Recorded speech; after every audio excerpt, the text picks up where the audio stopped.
Jamani, tuko Wasafi Iftari hapa. Ngoja nikawaonyesha wametuandalia nini.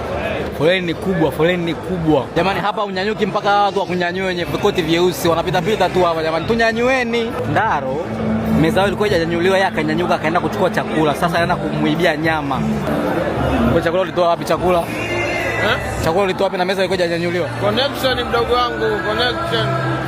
Wewe unataka upate chakula kihalali. Nyama hiyo. Binti mrembo sana. Unakula na mtu nani? Umeme umekatika sasa, umeme umekatika. Ndio muda wa kuingia kwenye mstari. Umeme kilitoa Umeona jamani? Tupo kwenye mstari kitambo. Yaani chakula kile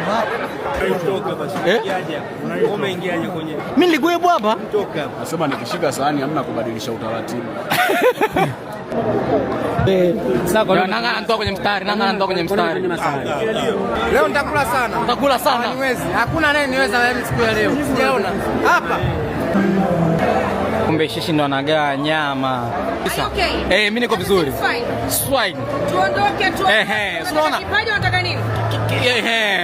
Ubarikiwe. Huku unajichagulia huku. Vilivyobaki kama hivi unaweza kubeba unahamishia hapa. Unabeba kandazi unaweka hapa. Vitu unajirudia unaweka hapa.